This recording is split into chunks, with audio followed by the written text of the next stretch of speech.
Кышында эмне үчүн күн күркүрөбөйт? Титаникти кыйраткан айсбергтердин көлөмү. Эмне үчүн эң түшүмдүү жер Украинада? Сааздардын адамга кандай пайдасы бар? Дал ушул суроолорго бул видеодо жооп издейбиз. Терезенин сыртында күн күркүрөп турганда таптакыр көчөгө чыккыңыз келбейт. Анткени бул табигый кубулуш адатта катуу шамал, катуу жаан-чачын жана чагылган менен коштолот. Бирок жаратылыштын бул кубулушуна суктанууга эч ким тыюу салбайт. Адатта күндүн күркүрөөсү күчтүү кара булуттарда пайда болот. Жай мезгилинде дээрлик ар бир жамгыр күн күркүрөп, чагылган менен коштолоору белгилүү. Жерден жылуу нымдуу аба көтөрүлүп, асмандагы төмөн температурага аралашат. Бийиктикке жеткенде аба кескин муздайт жана төмөндөйт. Бул күн күркүрөп жатканда биз сезген катуу шамалды жаратат. Ошентип аба агымдары булуттарда жамгыр тамчыларынын пайда болушуна таасирин тийгизет. Пайда болгон тамчылар түшүп баштайт жана көтөрүлүп жаткан бүртүкчөлөр кристаллдар менен кагылышат. Алардын ортосундагы заряддар карама каршы болгондуктан күн күркүрөйт. Ал эми кышкысын күн күркүрөшү сейрек көрүнүш. Эмне үчүн деп суроо берип көрдүңүз беле? Ооба, илимпоздордун бул суроого жообу жеңил. Жогоруда айтылгандай, күн күркүрөшү үчүн нымдуу жана жылуу аба, ошондой эле басымдын төмөндөшү керек. Кышында күндүн көзүн тез көрө бербегендиктен ал керектүү энергияны иштеп чыгара албайт. Мындан тышкары кыш мезгилинде бардык нымдуулук кристалл түрүндө берилет. Суук жана жылуу абанын жолугушуусу жоктугунан кыш айларында күндүн күркүрөөсү күтүлбөйт. Башкача айтканда, зарыл шарттар жок. Жалпы караганда күндүн күркүрөшү жердин электрдик тең салмактуулугун сактоого жардам берет. Жердин бети жана атмосфера электр энергиясын оңой өткөрөт. Күн күркүрөп чагылган түшпөсө электрдик тең салмактуулук толук сакталбайт. Мындан тышкары күн күркүрөп жатканда озон пайда болот. Ал бизди күндүн ашыкча нурлануусунан коргой турган озон катмарын түзөт.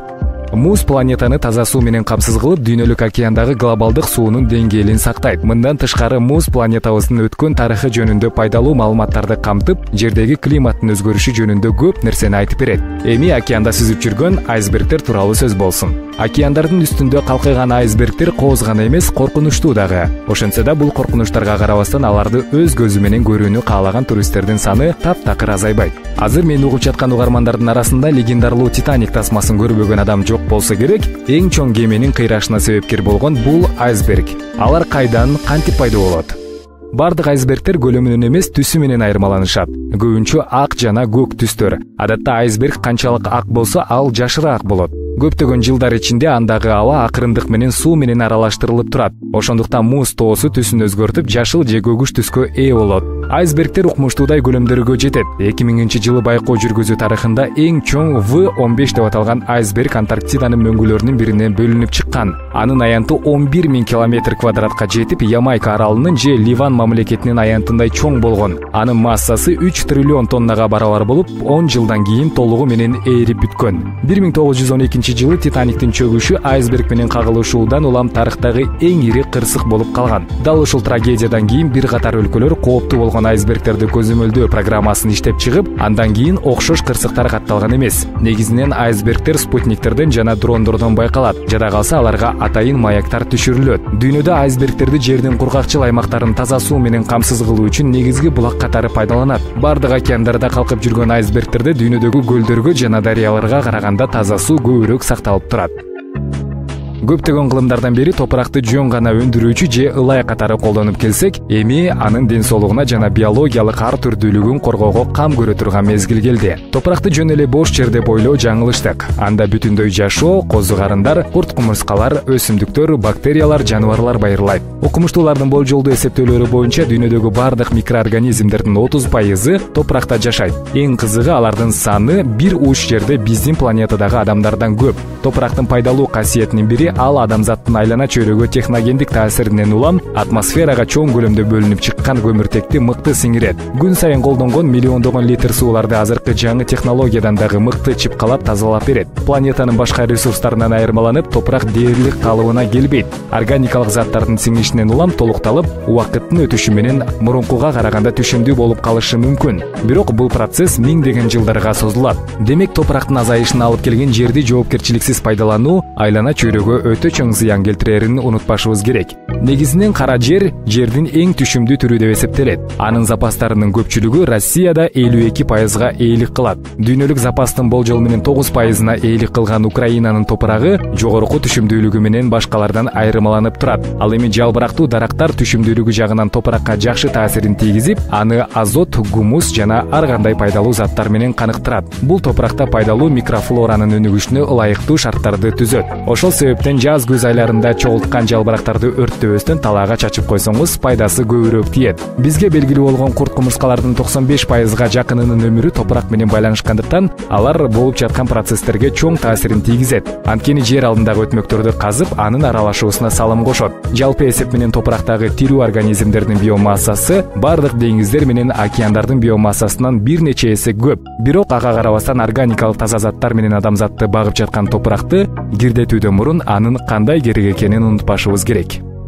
Тоолор биздин планетабыздагы эң сонун жаратылыш кереметтеринин бири. Бир нече километрге жогору көтөрүлгөн тоо кыркасынын жанында туруп, аларга салыштырмалуу өзүбүздү кумурскадай эле сезебиз. Адамзаттын жашоосу үчүн тоолор кандай мааниге ээ, дал ушул жаатта сөз болсун. Жаратылышта бийиктиги 500 метрден кем эмес геологиялык формацияны тоо деп эсептөөгө болот. 500 метрден төмөн турганы тоолор эмес, алар адырлар. Кээ бир өлкөлөрдө тоолорго ыйык деп мамиле жасашса, кээ бир жерлерде каарданган рухтардын жашаган жери деп эсептелет. Кандай гана болбосун, дүйнөнүн бардык өлкөлөрүндө тоолор жашоо үчүн зарыл болгон суу, энергия жана азык-түлүк менен камсыз кылат. Бүгүнкү күндө тоолордо дүйнө калкынын 15% жашайт. Тагыраагы 1 миллиарддан ашык адам. Алардын ичинен 90%дан ашыгы өнүгүп келе жаткан өлкөлөрдө. Дүйнөдөгү таза суунун 60-80%ын тоолор камсыз кылат. Мисалы, Мельбурн, Нью-Йорк жана Токио сыяктуу ири шаарлардын бир бөлүгүн тоолордон келген суулар жашоо шартын түзүп берет. Гидроэнергетика дүйнөдөгү электр энергиясынын болжол менен 5/1 бөлүгүн камсыз кылат. Ал эми айрым өлкөлөрдө, анын ичинде Кыргызстанда гидроэнергетика өндүрүшү дээрлик тоолуу райондордо гана жайгашкан. Дүйнөдөгү эң бийик тоолор Азияда жайгашса, 480 миллион жылдык өмүрү бар эң эски тоолор Америкада. Жалпысынан дүйнөдө деңиз деңгээлине 7200 метрден ашкан 109 тоо болсо, Кыргызстандагы эң бийик чокуу Жеңиш тоосу ал тизмекте 60-орунда жайгашкан. Токой жердин өпкөсү. Дүйнөдөгү эң ири токойлор аянты уникалдуу өсүмдүктөрү, жаныбарлары менен таң калтырат. Эгер сизге кызык болсо, алдыда сөз болот. Планетабыздагы токойлордун жардамы менен жашоо үчүн ылайыктуу, дем алуу үчүн жетиштүү кычкылтек, атмосфера жана көмүр кычкыл газын иштеткен дарактар бар. Акыркы кылымдагы адамзат цивилизациясынын техногендик таасиринен улам токойлор тездик менен кыскарууда. Акыркы 2 кылымда алардын жердеги аянты 2 эсеге азайган.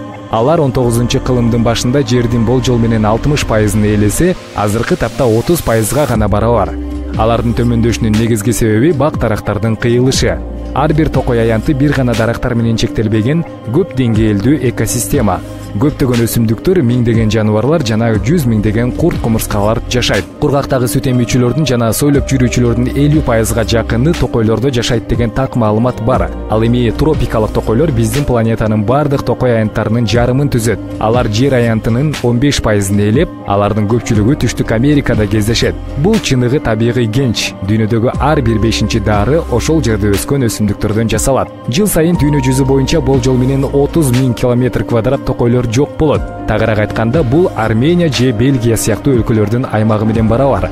Дүйнөдөгү эң токойлуу өлкө Түштүк Американын Суринам штаты. Анын аймагынын 98%-дан ашыгы үзгүлтүксүз токой менен капталган. Ага карабастан айрым өлкөлөрдө токойлор такыр жок же алар аймактын 1%-тен ашпаган бөлүгүн түзөт. Аларга Катар, Судан мамлекеттери кирет. Негизинен жашоого керектүү заттардын көпчүлүгү токойлордон топурактан эмес, атмосферадан алынат. Ошондуктан глобалдык абанын булганышы терс таасирин тийгизет. Азыркы учурда аяосуз колдонуп жаткан барактар үчүн дүйнө жүзүндө жылына 125 миллиондон ашык дарак кыйылат. Эгер ушундай тандем улана берсе, 100 жылдан кийин кандай жашоо күтүп турганын элестетүү кыйын. Дем алган аба, андагы кармалган пайдалуу газдардын бардыгы жашыл өсүмдүктөр дүйнөсүндө өндүрүлүп чыгаары белгилүү. Бирок көп учурда бул катарга сааздарды кошууну унутуп калабыз. Деги эле сааздардын биздин планетада кандай пайдасы бар? Келиңиздер ушул темада кенен сүйлөшөбүз. Сааз ашыкчан ымдуулукту жакшы көргөн жердин үстүңкү катмары менен мүнөздөлгөн аймак. Көпчүлүк ишенимге караганда сааздардагы суу токтоп калбайт. Эгер көлдөрдө суу орто эсеп менен 17 жылда толук жаңыланса, сааздарда 5 жылда жаңылана алат. Анын аркасынан сааз системасы таза суунун табигый чыпкасы болуп саналат. Бүгүнкү күндө бүткүл дүйнөнүн сааздарында 11,5 миң километр куб таза суунун запасы бар. Бул дүйнөнүн бардык дарыяларына караганда 5 эсе көп. Сааздар көмүр кычкыл газын токойлорго караганда көбүрөөк сиңирип, бууланууга жол бербейт. Ошондуктан аларды планетанын жашыл өпкөсү деп атоого болот. Бир жыл ичинде 1 километр квадрат сааз жер 1 километр квадрат токойго караганда 10-15 эсе көп көмүр кычкыл газын сиңирет. Ошондой эле алар 15 эсе көп кычкылтек бөлүп чыгарат. Сааздын бетинде дайыма кичинекей көбүкчөлөр пайда болот. Муну топтолгон газдан кутулуу жолу деп атасак болот. Анткени түбүндө кычкылтекке жете албаган өсүмдүктөр чирип, газ түрүндө бөлүнүп чыгат. Сааздарды атайын соолутуу жер бетине чоң зыянын тийгизет. Анын кесепетинен айрым дарыялардагы соолуп калышы толук түрдө мүмкүн. Сааздардын өзгөчө касиеттеринин бири жамгыр менен ээриген суунун топтолушу. Кургакчыл мезгилинде жаратылыш аны акырындык менен колдонуп, саздак жерлерден агып өткөн дарыялардын тайыз болушуна жол бербейт. Андан тышкары сааздар жердеги ар кандай зыяндуу бактериялардын өсүшүн жайлатат. Океан. Дүйнөлүк океан жердин температурасына, химиялык процесстерге, бейпил жашоого эбегейсиз таасир этет. Деги эле дүйнөдө канча океан бар? Алардын кызматы кандай? Мына ушул суроолорго жооп издеп көрөлү. Дүйнөлүк океандар гидросферанын негизги бөлүгү. Континенттерди, аралдарды курчап турган океан жер бетинин дээрлик 71%-ын ээлейт. Жааган жамгыр, ичүүчү суу, аба ырайы, климат, тамак аштын көпчүлүгү, жада калса дем алган абадагы кычкылтек толукталып турат. Мындайча айтканда, океан биздин планетанын климатын түзүүдө өзгөчө роль ойнойт.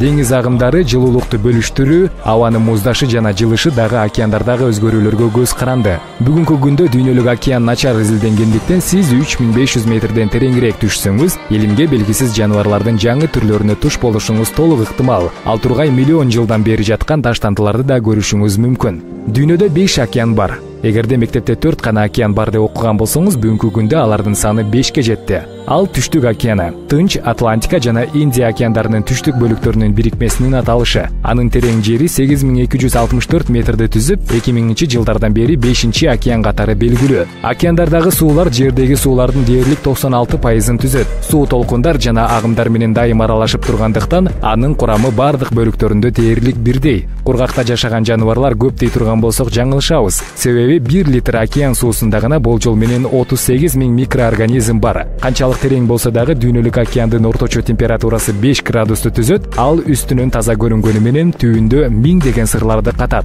Эң эле аянычтуусу таштандылар. Мисалы, Тынч океандын Саргассо деңизинде пластик жана башка таштандылардын чоң бөлүгү бар. Ал өзүнө миллиондогон таштандыларды камтыйт. Океан бул жөн гана суу эмес. Ал бүткүл планетабыздын ар бир кубулушуна таасир этет.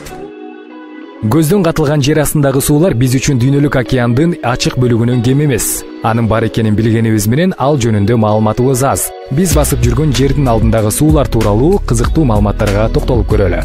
Жер астындагы суулардын көлөмү жер үстүндөгү сууларга караганда бир кыйла чоң. Дүйнөлүк океандагы суулардын айлануусун билгенибиз менен аларды көрө элекпиз. Ошондой эле илимпоздор узак убакыт бою алардын бар экендигин билишкен эмес. Жер астындагы суулар дарыялардан, көлдөрдөн, агын суулардан жана ар кандай табигый суу сактагычтардан турат. Эң узун дарыялардын бири Амазонканын астынан болжол менен 4000 метр тереңдикте Хамза деп аталган дүйнөдөгү эң ири жер астындагы дарыя табылган. Ал мөңгүлөргө караганда жайыраак жылып, көңдөй топурактар аркылуу агып өтөт. Бирок Хамзанын көлөмү аябагандай чоң. Анын туурасы 400 километрге, узундугу 6000 километрге жетип, Атлантика океанына куят. Геологдор эсептешкендей, жер кыртышындагы суулардын бардыгы күтүлбөгөн жерден жер бетине чыкса, деңиз деңгээли 180 метрге көтөрүлөт. Алардын жалпы көлөмү болжол менен 60 миллион куб деп бааланат. Ошол себептен кайсыл гана жакты болбойлу, жерден сууну чыгарып алуу мүмкүнчүлүгү жогору. Вулкандык атуулуулар канчалык кооз көрүнгөнү менен ошончолук кыйратуучу.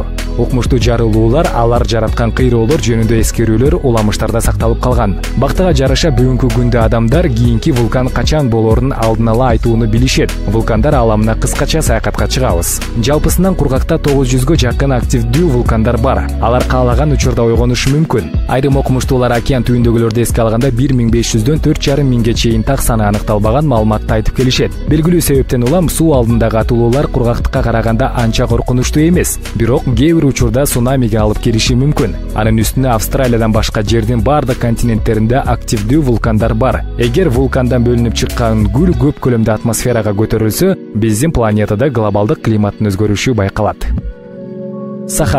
Сахара жердеги эң чоң чөлдөрдүн бири. Анын аянты 9 миллион чарчы километрден ашуун. Мындан 6000 жыл мурун бүтүндөй Сахараны жашыл токой каптап турган. Эмне үчүн, кантип, качан ал чөлгө айланган айрым фактыларга токтолуп көрөбүз. Сахараны, анын чексиз кумдарын жана тоодой кум дөөлөрүн көргөндө, алардын астында эмне катылганын, ал кандай кубулуштарды басып өткөнүн билгиң келет. Ишенүү кыйын, бирок 6000 жыл мурун Сахаранын жеринде жапжашыл бак шактуу өсүмдүктөр, тунук көлдөр менен жашыл токойлор арбын болгон. 2015-жылы окумуштуулар спутниктен 3D сүрөтүн тартышкан. Анын аркасында Атлантика океанына куя турган Таманрасет дарыясы Сахарада жайгашкандыгы аныкталган. Ошондой эле азыркыга караганда бир кыйла кенен жана терең болгон планетанын эң чоңу деп эсептелген Чад көлү дагы бул аймакта жайгашкан. Дал ушундай гүлдөп турган жашыл аймак эмне үчүн кургак чөлгө айлангандыгы жөнүндө окумуштуулардын ар кандай божомолдору бар. Кээ бирөөлөр жер жайнаган көп өсүмдүктөрдү ошол учурдагы мал жандын көп болгондугуна байласа, кимдир бирөө тескерисинче мал жаюу Сахаранын өмүрүн 500 жылга узарткан деп ырасташат. Дагы бирөөлөрү жердин огу күнөөлүү деп эсептешет.